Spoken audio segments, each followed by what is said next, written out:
Beach Babies was for me a challenging stitch. It's not hard, but it is big and there is a lot of confetti and a lot of back stitching. I stitched it over the course of a couple of years and I love it, but I am so ready to be done. I'm Michelle. This is my romantic tangle. I love Dimensions kits, and I thought I would summarize my experiences with this one so you can learn from my mistakes and my doubts. This is not a gold collection kit. It's one of the standard kits. It's 14 by 11 inches on 14 count ivory Aida. And like I said, it has a lot of confetti and a lot of back stitching. But there's also a lot of variety. You get the experience of stitching the little girls in their bathing suits is totally different from the experience of stitching this fence and all of this grass and back stitched blades of grass. And if you watch my floss tube channel, you will know that I got absolutely bogged down in those at the end of my stitching experience. I started over here with the sand because that way I would work my way over to the little girl and get to work on her sooner. I think that was a mistake. I think I should have followed other stitchers' advice and saved the easy part or the most fun part for later, because this was not fun.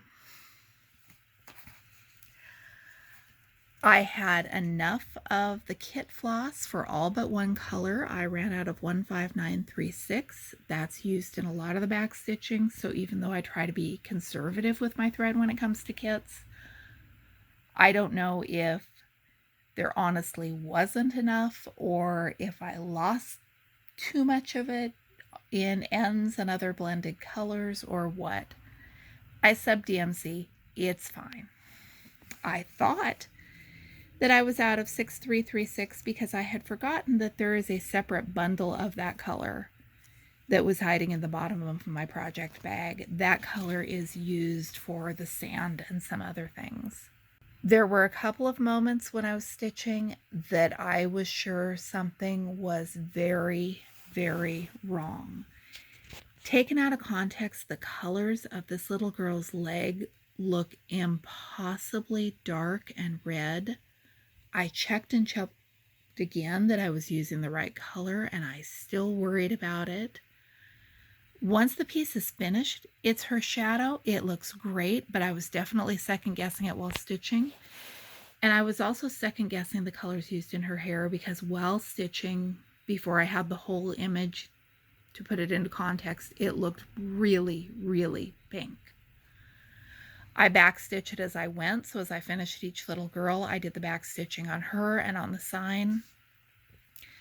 Unfortunately, you can't do that with the blades of grass because those stitches stretch so far across so many different grids of the panel and they overlap, and I just didn't have fun stitching those. I hate beach grass in cross stitch. I love it in real life. Actually, in real life, I don't get close enough to have an opinion of it. From a safe distance, it looks beautiful. I did grid my fabric for this project because there is no way I would have been able to keep track of it otherwise. Like I said, it took me literally years. I'm not a one project at a time stitcher, or obviously it would have taken less time than that. I enjoyed it for the most part. I got really bogged down at the end, but I'm glad I stitched it. Thanks for watching. I'm Michelle. This is my romantic tangle. I do regular floss tube videos updating my cross stitch projects, and when I work on kits, I condense that experience into these quick little kit review videos.